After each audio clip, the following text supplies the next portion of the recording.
다양한 의견들을 유튜브 채팅창이나 댓글 쓰기를 이용해 온라인상에 남겨주시면 감사하겠습니다. 반갑습니다. 소개받은 산업통상자원 R&D 전략기획단 에너지산업 MD를 맡고 있는 손정락입니다. 에너지산업 MD의 역할 중에 하나가 산업부에서 그 에너지 분야에서 고민되는 중장기적인 어떤 이슈들을 발굴하고 그 이슈들을 해결하기 위한 기술적으로 해결하기 위한 여러 가지 방안들을 기획하고 도출하는 업무가 있습니다. 2050 탄소 중립도 제가 그런 측면에서 그 문제점을 파악하고 또 방안을 마련하는 그 일에 집중해야 될 그런 과제 중에 하나입니다. 사실 오늘 말씀드리는 그 제목으로 지난 그 수개월 동안 특히 작년 말에 정부가 탄소 중립을 선언하고 난 이후에 많은 기관을 다니면서 이 제목으로 강연을 다녔고 또 많은 사람들과 의논을 거치고 또 많은 자료들을 그 분석을 해서 여러 가지 지금 안을 만들어 가고 있는 상황이지만은 아직도 많이 부족하고 그야말로 일신우일신의 상황입니다. 좀 더 나은 방향을 위해서 조금씩 날마다 계속 자료를 가다듬고 있는 상황입니다. 그런 여정 중에 오늘 이런 귀한 기회를 마련해 주신 주최측 여러분들께 진심으로 감사드리겠습니다. 오늘 내용은 지금까지 정리된 부분에 대해서 공유하고 함께 고민해보는 기회가 되겠지만은 앞으로 조금 더 시간을 가지면서 올 연말 정도 되면 실제로 정부에서 특히 산업부에서 앞으로 2050 탄소 중립을 위해서 정말로 무엇을 어떻게 준비해야 될 것인가에 대한 안이 나올 수 있을 것 같습니다.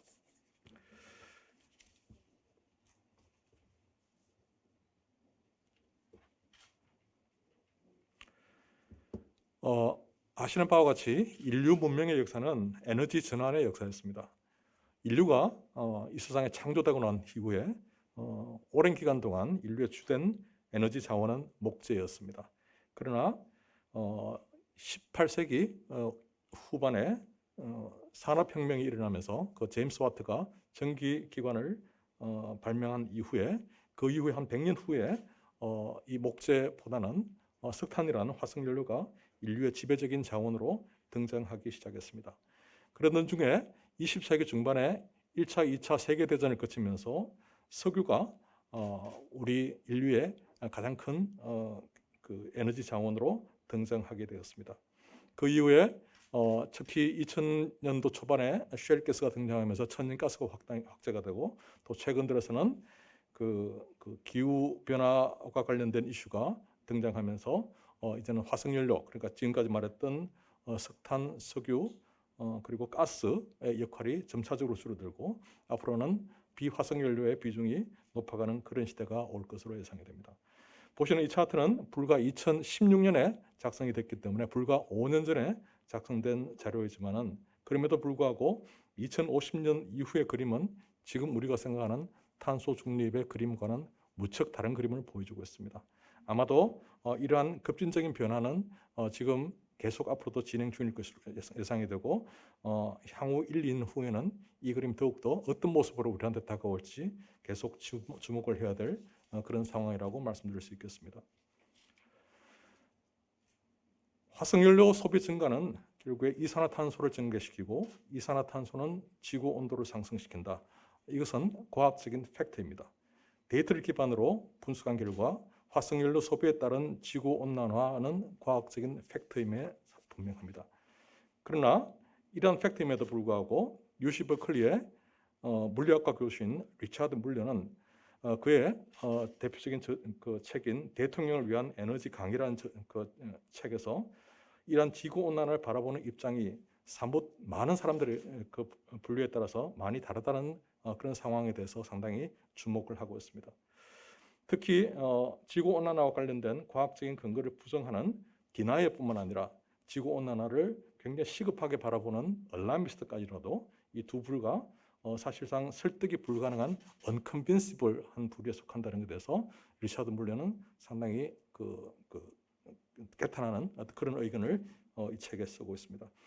따라서 지구온난화 문제를 해결하기 위해서는 어떤 과학적인 태도에 충실하거나 적어도 어떤가는 무엇을 해야 된다고 생각하는 워미스트라든지 루크 어미스트 같은 이런 부류의 사람들이 더욱더 많이 나타나서 실제적으로 문제를 해결하기 위해서 많은 공감대를 높여가고 실제적인 안을 도출하는 그런 그 분위기가 앞으로 점차적으로 더 확대가 되어야 될 것입니다. 말씀드린 대로 19세기 초반 후반부터 이제 석유가 나타나면서 지구 온난화 관련 화석 연료가 사용되면서 지구 온난화 관련된 이슈는 부각이 되었지만은 실제적으로 이와 관련된 기후 변화 대응을 위한 국제적인 노력은 1992년 그러니까 지금으로부터 한 30년 전에 시작됐기 때문에 그렇게 실제로 지구 온난화 역사에 비해서 실제로 우리가 인류가 이 문제에 직면하고 고민해보자고 생각한 것은 그리 오래되지 않았습니다. 1992년 유엔 기후변화 협약이 채택되고 난 다음에 5년 후에 교토 의정서가 채택이 됐고 아시는 대로 이 교토 의정서는 여러 가지 국제 질서 상황에서 그리 큰 그 효과를 발휘하지 못하고 폐기가 됐습니다. 그 이후에 지난한 논의 과정을 거쳐서 드디어 2015년 신규 체제 기반이 되는 파리 협정이 채택이 되어서 이 파리 협정에서는 온 인류가 적어도 2100년까지는 지구 온도 상승의 온도를 2.0도로 규제를 하고 또한 더 나아가서 가능하다면 1.5도씩까지라도 규제를 해보자는 권고안이 채택이 되었습니다. 그 이후 3년 후에 우리나라 인천 송도에서 개최된 제48차 IPCC 총회에서는 지구온난화 채택 1.5도씨 특별보고서가 채택이 되는데 2008년 이 사건이 지금 현재 우리가 말하는 2050 탄소 중립에 대한 국제적인 어떤 그 관심의 태동이 되었다고 볼 수 있겠습니다. 따라서 2015년에는 그 주체가 그 유엔 사무총장이었던 반기문 총장님 그리고 2018년에는 이 총회가 인천 송도에서 개최됐기 때문에 사실은 지구온난화 여정에서 우리나라가 했던 역할은 상당히 지대했다고 그렇게 평가할 수 있겠습니다. 아시는 바와 같이 이러한 노력으로 마침내 우리 정부는 지난해 10월달 국회에서 대통령께서 2050 탄소 중립을 선언하기에 이르렀습니다. 그리고 그 결과로 파리 기후 협약에서 공고하는 NDC, 그러니까 자발적 온실가스 감축 계획의 수정된 목표와 그리고 2050 탄소 중립 실천 계획을 지난해 말에 유엔에 제출한 바가 있습니다. 그럼에도 불구하고 이러한 우리나라의 에너지 관련된 이러한 노력은 국제적인 어떤 스코어보드상은 그러니까 국제적인 평가는 그렇게 긍정적이지 않습니다. 이 차트는 지난주 미국에서 개최된 기후 정상회의 이후에 블룸버그가 G20 국가의 어떤 에너지 정책의 스코어보드를 그린 그림인데요. 지금 그 아래쪽 그림, 그러니까 그 가로축 그림은 2050 탄소 중립을 얼마나 고민하고 있는가에 대한 축이 되었고 왼쪽 세로축은 2030 NDC와 관련된 국가의 노력을 표시하는 것이 되겠습니다. 보시면 아시겠지만은 우리나라는 비교적 2050 관련된 정책에 대해서는 긍정적인 평가를 받는 반면에 NDC 2030 NDC와 관련된 부분에 대해서는 아직도 다른 나라에 비해서 상당히 미흡한 그런 평가를 받고 있습니다. 사실 지난해 말까지만 하더라도 세계적인 그 에너지의 관심은 2050 탄소 중립을 어떻게 해결할 것인가라는 데 초점이 주어졌지만은 지난주 기후 정상회의 이후에는 사실은 2050보다는 2030 NDC를 어떻게 실천할 수 있는가로 이렇게 급격하게 변화가 일어나고 있습니다. 그 말은 앞으로 더 이상 이 에너지 이슈는 보다 장기적인 이슈가 아니라 2030 그러니까 앞으로 우리가 10년 내에 해결할 수밖에 없는 단기적인 이슈로 부각하고 있다는 상황을 이해를 하셔야 될 그런 상황이 되겠습니다. 우리나라는 지난 10월달 대통령께서 탄소 중립을 선언하시고 난 다음에 12월 7일 국무회에서 본부처적으로 2050 탄소 중립 추진 전략을 발표를 했습니다. 이 추진 전략에는 정부가 앞으로 추진해야 될 3대 정책 방향과 3대 정책 방향을 뒷받침할 10대 과제가 제시가 됐습니다. 그리고 정부의 주요 탄소 중립 정책 칼렌더를 보면 일단 올해 6월 달까지 아시는 대로 탄소 중립 시나리오가 발표가 될 것이고, 올해 중으로 정부 각 부처에서 핵심 정책 추진 전략이 수립이 될 것입니다. 그럼 이를 기반으로 내년부터 한 2년 동안 국가 계획에 반영이 될 것인데, 우리가 잘 아는 그 2030 NDC 상향 추진, 요거는 아마 2021년이 아니고 올해 중으로 발표가 될 것 같고요. 에너지 기본 계획이라든지 전력 수급 계획이라든지 이런 여러 가지 에너지 법정 계획들이 내년부터 정비가 될 것으로 예상하고 있습니다. 국내 온실가스 배출 현황을 살펴보도록 하겠습니다. 국내 온실가스는 2018년 현재 배출 현황이 7억 2,700만 톤입니다. 7억 2,700만 톤 중에서 에너지 분야 온실가스 배출이 86.91%에 해당되는 약 6억 3,100만 톤이 되겠습니다.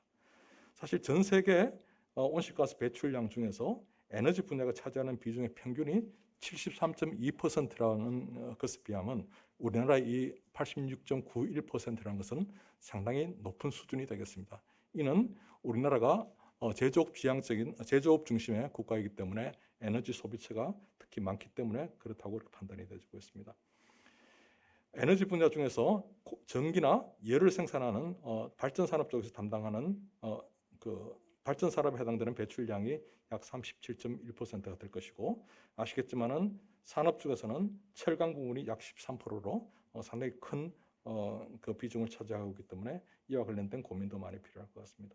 수송 분야 중에 도로 수송 분야는 13.0%인데, 요거는 앞으로 아마 전기 자동차로 바뀌게 될 것이고, 전기 자동차 수요가 늘어날수록 특히 에너지 산업 중에서 전기를 생산하는 쪽에서의 온실가스 부담은 더 커질 것으로 예상이 되고 있습니다.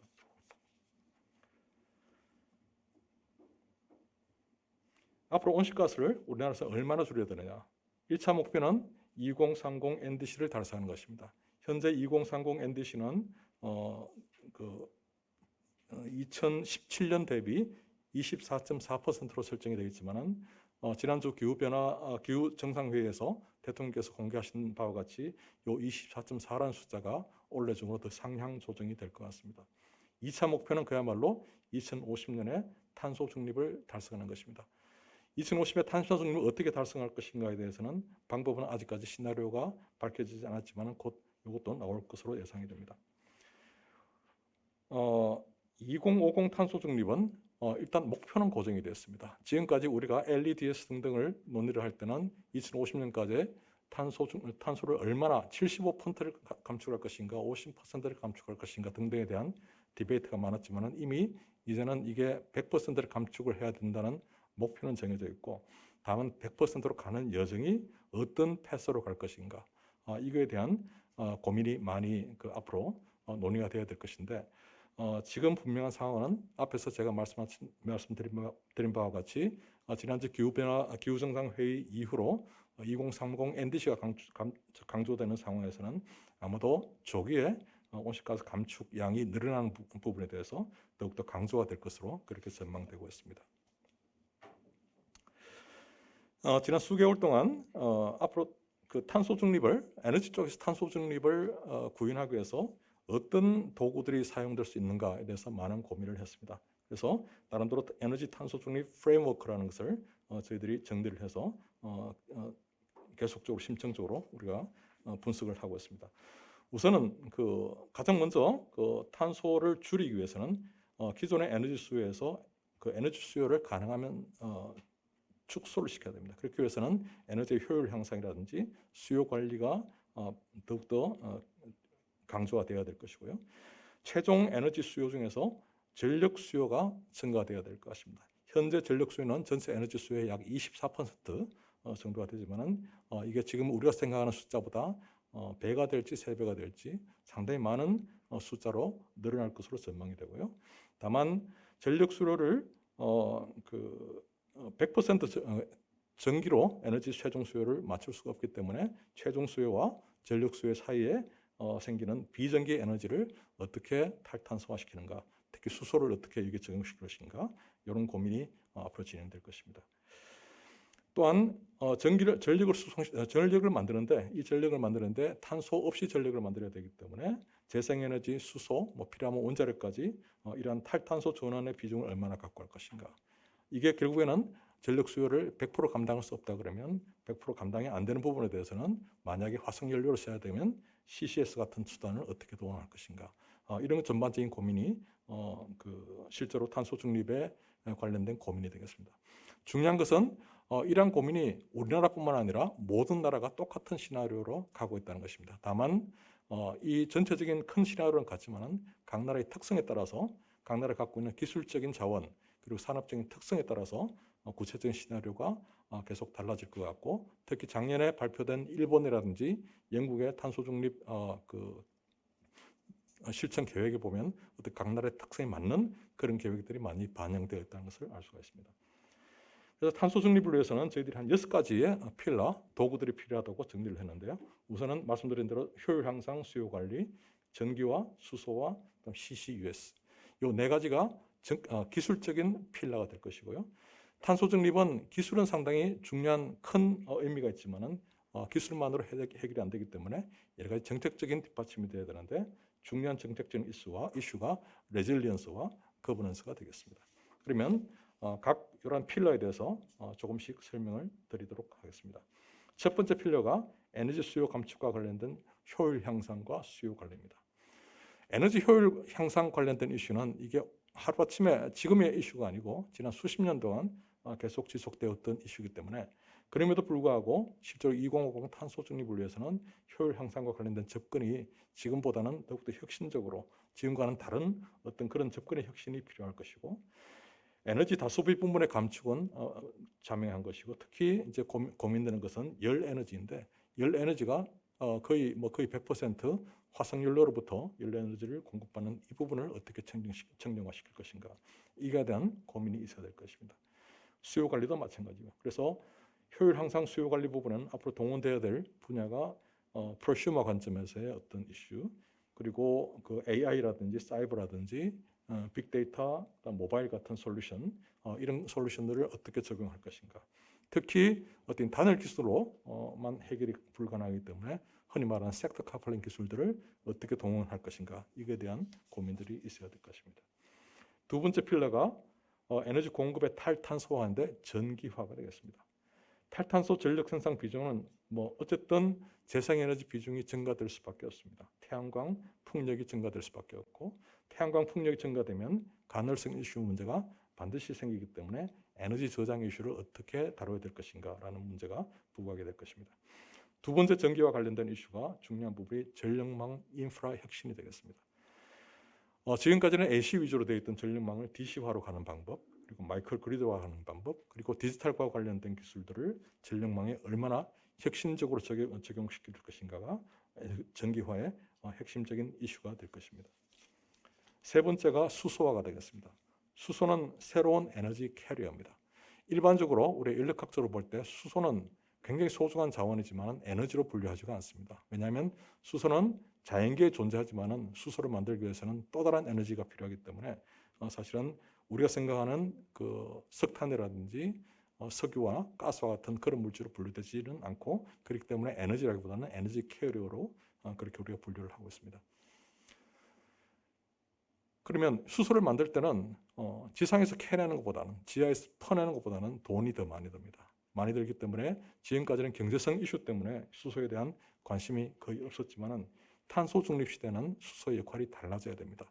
이제 경제성의 문제가 아니라 탄소 중립, 다시 말해서 이산탄소를 줄이는 문제가 있기 때문에 물질 자체에 탄소라는 물질이 성분이 포함되지 않는 수소를 어떻게 잘 활용할 수 있는가가 탄소 중립에 상당히 큰 어떤 도구로 활용이 가능할 것 같습니다.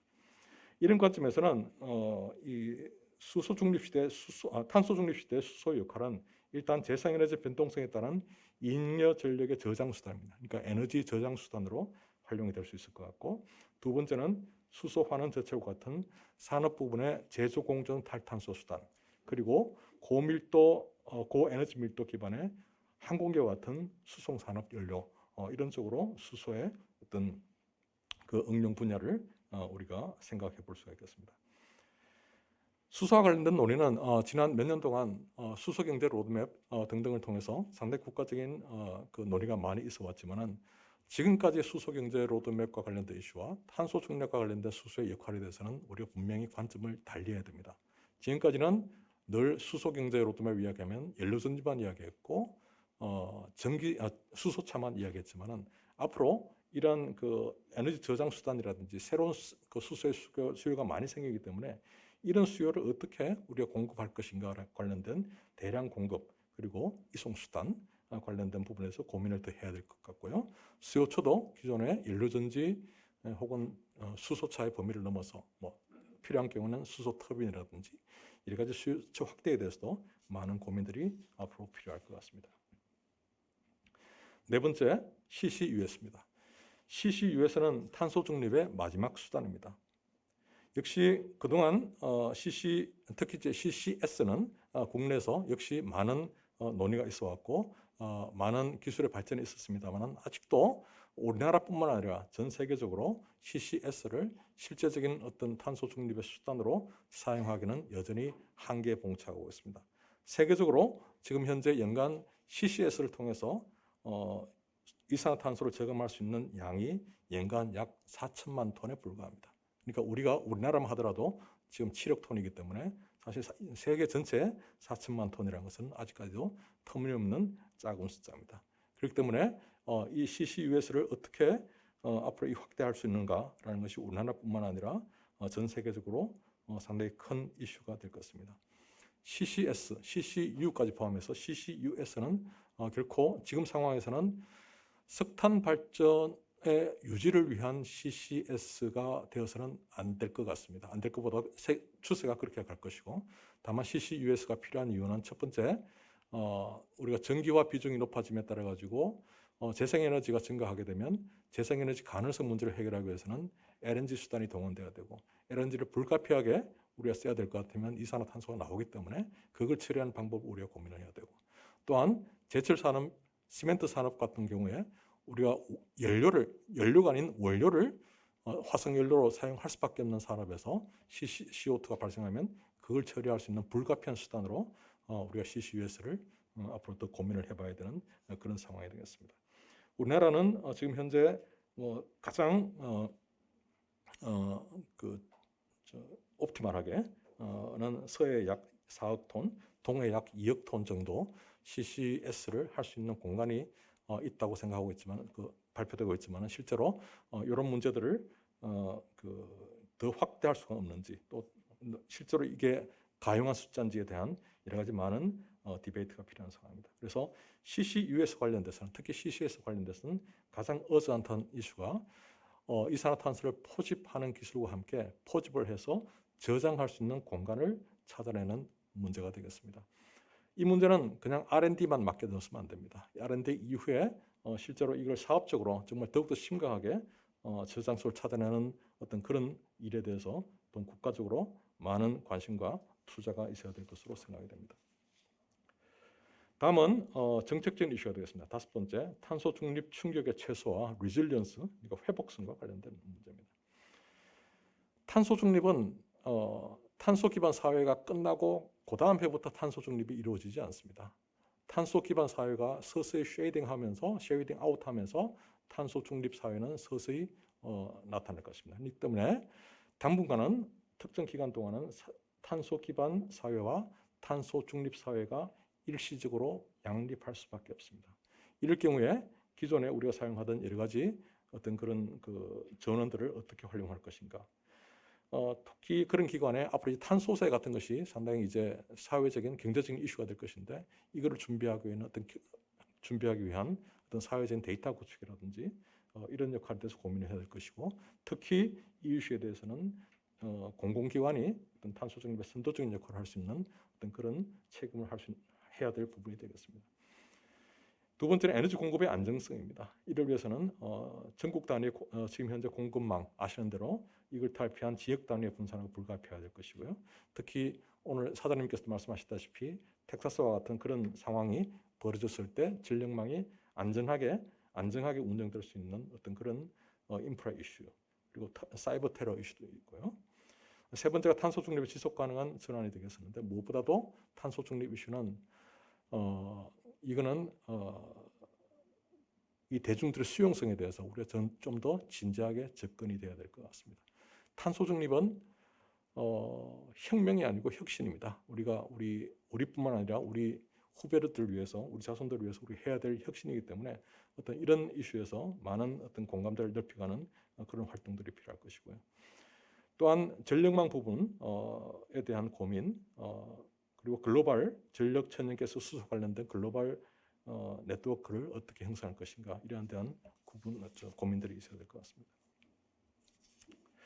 마지막으로 6번째 필러가 탄소 중립을 위한 정부의 역할입니다. 거버넌스가 되겠습니다.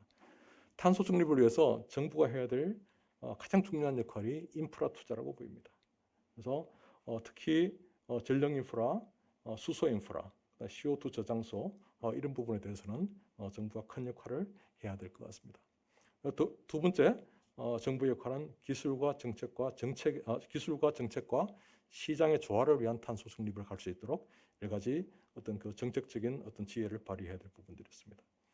세 번째가 비욘드 R&D입니다. 탄소 중립은 기술이 탄소 중립에 상당히 큰 기여를 할 수 있겠지만 기술만으로 탄소 중립이 구현되지 않습니다. 그러니까 기술 개발 이후에 이 탄소 중립을 구현하기 위해서 추가적으로 뭐가 필요한지에 대한 어떤 국가적인 관심들이 많이 필요하게 될 것 같습니다. 지난 수개월 동안 실제로 제가 이제 에너지 산업 MD로서 탄소 중립 관련된 기술적인 수단에 대해서 많은 고민을 했었는데 많은 기술들을 살펴보니까 기술들은 많이 있는데 사용할 기술들이 별로 없습니다. 그래서 그 많은 기술들이 어디 갔는지 모르겠다. 그래서 실제로는 이런 이슈이기 때문에 실제로 기술이 있는 기술들을 앞으로 탄소 중립에 의해서 우리가 어떻게 동원해낼 수 있는가 이런 것에 대해서 앞으로 많은 고민이 필요하고 실제 있는 탄소 중립을 위해서는 대략적으로 이제 세계적으로 많은 사람들이 기존에 있는 기술들을 스케일업해서 활용하는 비중을 약 60%, 그리고 지금까지 우리가 존재하지 않는 기술이기 때문에 지금부터라도 혁신적인 기술을 개발해야 될 비중이 약 40% 이렇게 지금 이야기를 하고 있습니다. 그렇기 때문에 40% 중요하지만 기존의 60%를 어떻게 활용할 것인가에 대한 고민도 우리가 많이 필요한 상황이 되겠습니다. 마지막으로 전력산업 분야에 대해서 잠시 말씀드리겠습니다. 전력산업은 어쨌든 새로운 패러다임으로의 전환이 불가피합니다.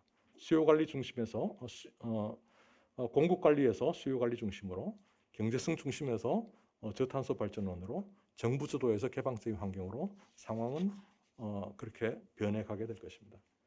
기본 개념은 그 발전 쪽은 중앙 집중해서 분산 쪽으로, 그리고 네트워크도 어떤 그 대형 네트워크에서 지역 네트워크로, 그리고 에너지 플로우도 탑 투 바텀에서 양방향으로, 그러니까 마켓도 굉장히 중앙 집중적이고 어떤 국가 주도 시장이었지만 이게 결국에는 분산형 민간 주도로 갈 것이다. 그리고 커스터머도 단지 전기 요금을 내는 그런 상황이 아니라 더욱더 많은 어떤 역할을 하게 될 것이다. 이런 쪽으로 바뀌어가기 때문에 이 관련된 고민들을 앞으로 많이 해야 될 것 같습니다. 지난 40년간 사실은 국내 발전 산업은 우리 국내 제조업 성장의 동력원이었습니다. 원자력도 그랬고 석탄도 그랬고 이런 최근 들어서 LNG도 그렇습니다. 이런 동력원을 활용하기 위해서 국가는 그래서 한국형 표준 원전이라든지 한국 표준형 석탄 화력이라든지 이런 도구를 통해서 많이 지원이 되었습니다. 그러나 앞으로 이제 국가의 이런 상황을 봤을 때 앞으로 탄소 중립 상황에서 전력 산업에 어떤 역할을 해야 될 것인가에 대한 고민을 앞으로 많이 해야 될 것 같습니다. 탄소 중립을 위한 전력 산업에서의 탄소 중립을 위한 전개화 과정은 어떻게든 새로운 국가 성장 동력으로 활용이 돼야 될 것 같습니다. 1960년대 한국전력이 탄생하고 난 다음에 지금까지 전체 발전 용량 규모는 약 120기가와트입니다. 120기가와트로 성장하는 동안에 전력 산업은 우리나라 국가 제조업의 성장 동력이었습니다. 창원 그 국가 산업 단지가 사실은 100메가와트 전력이 100기가와트의 전력 용량으로 성장하면서 창원 국가 산업 단지가 형성이 됐고 이를 통해서 많은 일자리가 창출되었고 많은 경제적인 효과가 있었습니다. 앞으로 2050으로 갈 경우에는 이 100이라는 숫자가 400으로 갈지 500으로 갈지 모릅니다. 그러나 어쨌든 400으로 가든 500으로 가든 그 과정 중에 창원 국가산업단지와 같은 산업단지가 4개든 5개든 생겨서 일자리도 창출하고 또 경제적인 효과도 반드시 유발을 시켜야 됩니다. 그러나 그 모습은 어떤 모습인지 모릅니다. 아마도 그 모습은 지난 우리가 40년 동안, 50년 동안 경험했던 그 모습하고는 상당히 다를 것 같습니다. 그 상당히 다른 모습을 만들기 위해서 많은 진통이 필요하겠지만 어쨌든 이 기회를 이런 산업을 성장시키지 못한다면 우리나라는 상당히 큰 고통을 당할 것으로 예상되기 때문에 여기 계시는 많은 분들이 이에 대한 큰 고민들이 필요할 것 같습니다. 탄소 중립은 미래 세대를 위한 투자입니다. The Inconvenient Truth라는 것은 2006년에 그 엘고 부통령이 만든 다큐멘터리 영화의 제목입니다. 이 불필요한 전시라는 것은 우리에게 남겨진 자원을 최대한 보존하고 생성 과정을 지배하는 자연의 리듬을 최대한 존중하는 길은 우리보다 앞선 모든 생명과 우리 뒤에 올 모든 생명에 대한 무한 사랑을 표현하는 것이다. 이거는 제레미 리프킨이 한 얘기입니다. 그러니까 물론 엘고와 제레미 리프킨은 철학의 차이는 많이 있지만 두 분이 공유하는 것은 어쨌든 이 지구온난화 문제를 해결해서 지금 현재의 상황보다는 더 나은 어떤 그 삶의 환경을 후손들에게 물려주자는 공통적인 관심이 있었고 저희들도 이해를 상당히 많이 좀 공감을 하면서 따라가야 될 그런 상황이 되겠습니다. 마지막으로 세상을 지배하는 원칙과 세상을 위한 책임이 있습니다. 이거는 지금 제가 원래 전공이 인력학이기 때문에 인력학 1법칙과 인력학 2법칙이 되겠습니다. 인력학 1법칙은 에너지 보존의 법칙입니다. 에너지 보존의 법칙이기 때문에 에너지는 제로섬 게임입니다. 누군가가 낭비하면 누군가가 고통을 받을 수밖에 없습니다. 그렇기 때문에 에너지는 반드시 공익적인 자원이 되어야 됩니다. 두 번째 법칙이 에너지 연력학 제2법칙으로 엔트로피 증가의 법칙입니다. 세상은 엔트로피가 증가하는 방향으로 변화가 되고 있습니다. 엔트로피가 증가하는 방향이라는 이야기는 비가역성이 증가되는 방향입니다. 지구온난화 이슈는 비가역성이 증가되는 방향입니다. 지구온난화를 방지하기 위한 탄소 중립이라는 활동은 이러한 비가역성의 증가를 늦추어서 우리 후손들에게 더 많은 고통이 안기지 않도록 지금 준비하는 아주 절대절명의 중요한 과업이라고 판단이 됩니다. 이상 제 발표를 마치도록 하겠습니다. 감사합니다. 네, 손정락 박사님 기조 강연 감사드립니다. 이어서 두 번째 기조 강연이 있겠습니다. 두 번째 기조 강연은 박호정 한국자원경제학회 회장님이 탄소 중립과 그린 뉴딜을 주제로 해주시겠습니다. 앞으로 모시겠습니다. 박호정 회장님은 고려대학교 에너지환경대학원 교수로 재직 중이십니다. 네, 반갑습니다. 오늘 탄소 중립이라는 주제로 이렇게 뜻깊은 자리를 만들어 주신 에너지경제신문사 에너지경제연구원 대표님과 또 관계자분들께 깊은 감사의 말씀 전합니다. 오늘 여기 그 타이틀이 탄소 중립 그리고 기회와 도전인데 앞서 손정락 박사님께서 특히 R&D 중심으로 해서 그런 기회와 도전을 말씀을 잘 전달을 해주셨고요. 저는 정책 쪽 관점에서 또 말씀을 드리도록 하겠습니다.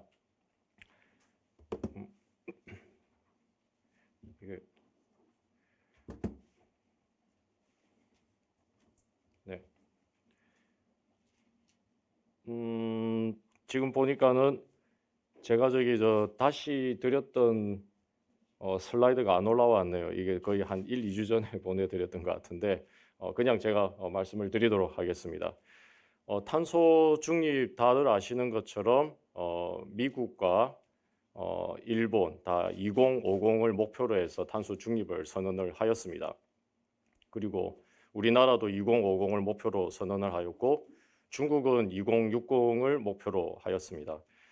이러한 탄소 중립이 지금 왜 갑자기 이슈가 되었느냐 그렇게 생각을 할 수는 있겠지만 이 기후 관련한 그런 여러 가지 경고는 계속해서 쌓여져 왔습니다. 기후 이탈이라는 개념이 있습니다. 클라이머트 디파처인데요. 제가 원래 준비했던 슬라이드에는 그 기후 이탈에 대한 그래프가 있는데 오늘 그냥 제가 말씀으로 드릴 테니까 그냥 개념적으로 잘 이해를 해주시면 감사하겠습니다. 이 기후 이탈, 클라이머트 디파처가 의미하는 바가 뭐냐면은 겨울이 여름처럼 아주 무더울 때가 빈번하게 생긴다라는 겁니다.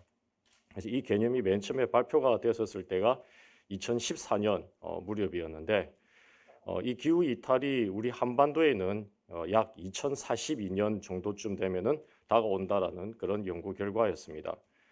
이 기후 변화에 대한 심각한 피해가 갈수록 앞당겨지고 있다라는 거고요.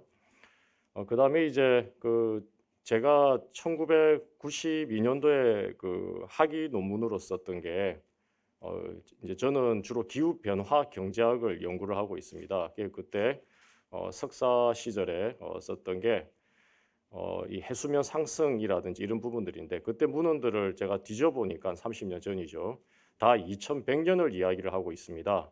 근데 어느 날 해수면 상승에 의한 여러 피해, 도서국가들뿐만 아니라 해안에 접한 국가들의 피해는 2050년으로 지금 앞당겨졌다라는 그런 나사의 연구 결과들도 꾸준히 발표가 되고 있습니다.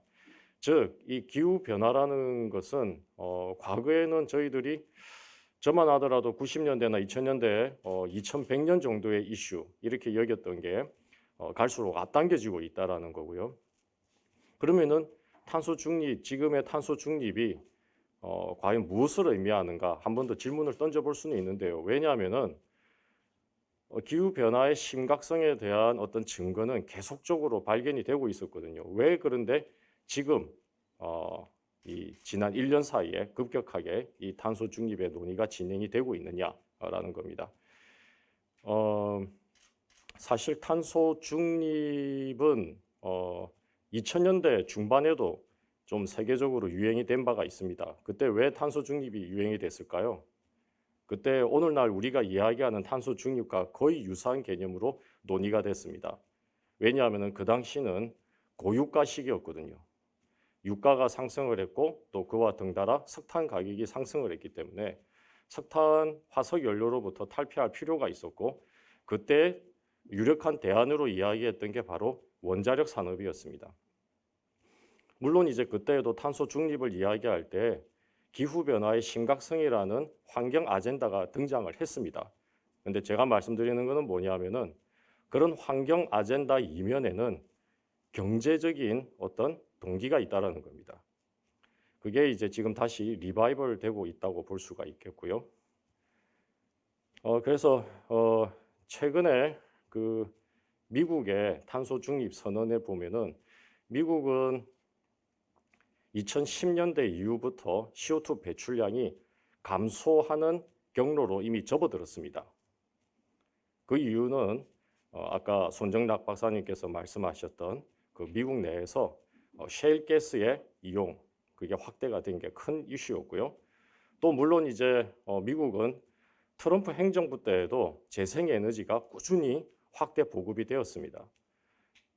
그리고 영국도 마찬가지고요. 비슷한 그런 케이스들의 선진 국가들이 많습니다. 한국은 그와는 달리 온실가스 배출이 계속해서 증가하고 있는 패스에 있는 거고요. 지금 탄소 중립을 선언을 한 이런 선진 국가들의 경우에는 나름대로 이제 싸울 준비가 되어 있다라는 거죠. 그게 우리가 지금 눈여겨봐야 되는 부분들이 바로 이제 그런 이슈라고 봅니다. 유사한 예가 하나 있습니다. 그 듀퐁 케이스인데 저는 그거를 듀퐁 에피소드라고 부릅니다. 이 지금 우리가 몬트리올 의정서 하에서 CFC를 더 이상 생산을 하지 못하고 있습니다. 근데 듀퐁이 CFC를 생산을 맨 처음에 그거를 발명을 하였고 그리고 이제 전 세계적으로 거의 유일한 어떤 생산 업체였는데 이 대체 물질을 개발하기 전까지는 듀퐁이 이 오존층 파괴 역할에 대해서 적극적으로 부인을 하였습니다. 그러다가 CFC 대체 물질을 자체적으로 개발을 하면서 이 몬트리올 의정서를 적극 지지를 하게 되었고 또 미국이 그 부분을 또 크게 뒷받침해서 갑자기 하루아침에 이 전 세계적으로 CFC의 공급이 이루어지지 않았던 적이 있습니다. 그러면 그 대체 물질이 지금 뭐냐? HFC입니다. HFC는 온실가스 물질로 분류가 되고 있습니다. 온실가스 물질에는 CO2만 있는 게 아니고요.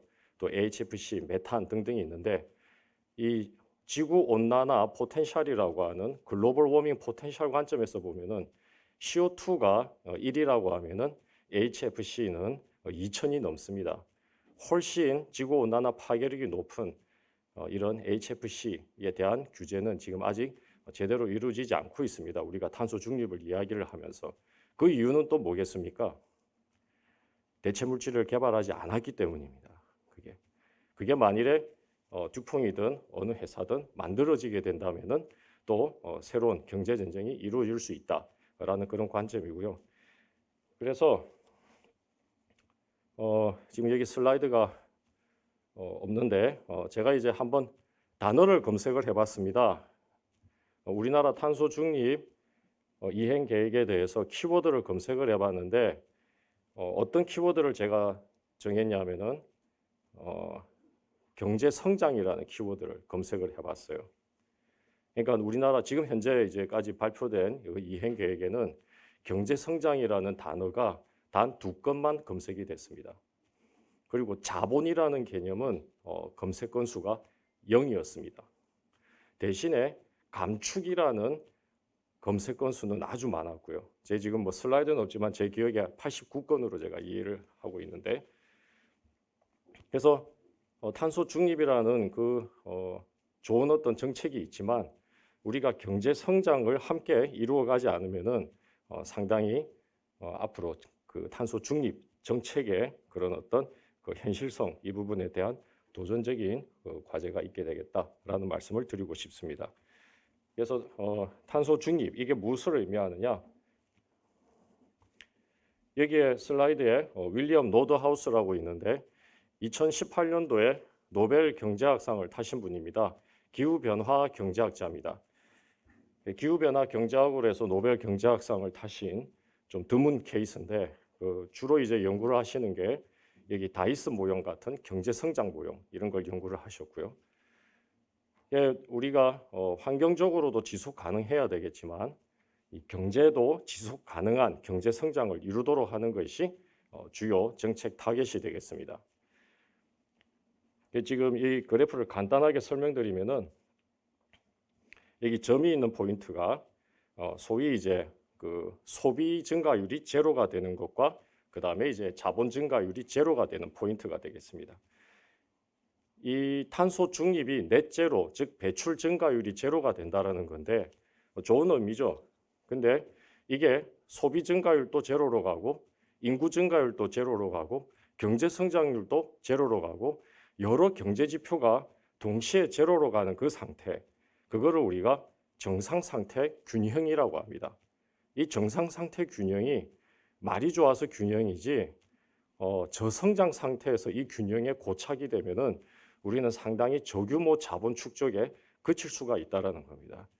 그러니까 정상 상태 균형에 도달을 한다 하더라도 국가의 자본 규모를 어떻게 확대하고 축적을 할 것인가, 이 부분에 대한 고민들이 담겨 있다고 보겠습니다.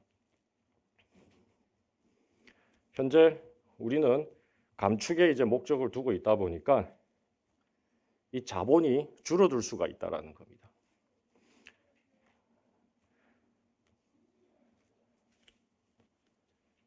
이 그래프는 우리가 1인당 GDP와 1인당 배출량, 온실가스 배출량을 비교할 때 자주 인용을 하는 겁니다.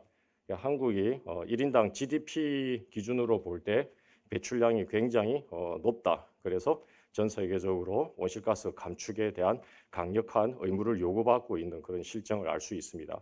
근데 저는 이거를 1인당 GDP로 비교할 게 아니라 자본 스톡으로 비교해야 된다고 봅니다. 그래서 자본 스톡의 규모가 워낙 크기 때문에 로그 변환을 해서 이게 횡축에 표시했고요. 그래서 횡축은 자본 스톡의 규모를 의미합니다. 그 다음에 이제 종축은 온실가스 배출량.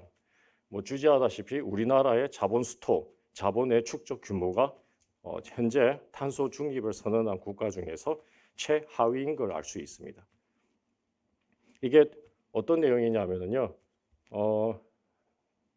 우리가 몸에 좋기 때문에 유기농 식품을 많이 먹으면 좋은데 유기농을 1년 365일 먹기 위해서는 가계의 자산이 든든해야 된다는 겁니다. GDP는 플로우 개념입니다. 그렇기 때문에 1년 소득이 조금 좋다고 해가지고 내가 365일 식단을 유기농으로 바꾸기에는 상당히 제한이 있다. 그래서 1년 소득보다도 가계 자산이 좋을 때 그런 어떤 체질의 전환이 있지 않을까 싶습니다. 이거는 탄소 중립에 대한 아까 그 경제 성장 모형을 조금 바꾼 겁니다. 아까 손정락 박사님께서 여러 가지 그 좋은 기술들을 망라해 주셨는데 이런 그 기술들을 이용을 해서 어떻게 우리가 제3의 성장 자본을 확충을 하면서 동시에 온실가스를 감축을 해 나갈 수 있느냐. 그게 이제 기후변화 경제 성장 이론에서 우리가 고민하는 내용이라고 볼 수 있겠습니다. 예를 들어 노르웨이를 한번 보면은요. 이 노르웨이 사례는 또 MIT에서 아주 그 유명한 노벨 경제학상을 탄 로버트 솔로, 똑같이 이제 경제 성장 모형을 연구하는 분입니다. 그분이 또 자주 인용하는 사례입니다. 북해에서 유전이 개발이 되었을 때 노르웨이하고 영국이 생산 국가인데 이 영국은 그걸 가지고 국가 인프라를 재건하는데 크게 활용을 못했습니다. 근데 노르웨이는 그 오일 마니를 가지고 무엇을 했냐면은 뭐 수력 발전 이런 여러 가지 인프라를 지었습니다. 그 덕에 지금 노르웨이 전력 생산의 100% 이상이 수력 발전에서 나오고 있습니다. 한번 생각해 보십시오. 이 기름을 생산하는 국가에서 전기를 만들 때 다 그거를 수력에서 생산을 하고 있다. 그게 이제 노르웨이고요. 똑같은 석유 자본이 있을 때 경제 성장에 실패한 국가들로 베네수엘라, 멕시코 뭐 이런 나라들을 들 수 있겠습니다. 그래서 우리 같은 경우에도 어떻게 제3의 성장 자본을 확충을 할 수 있을 것인가? 사우디아라비아도 마찬가지입니다.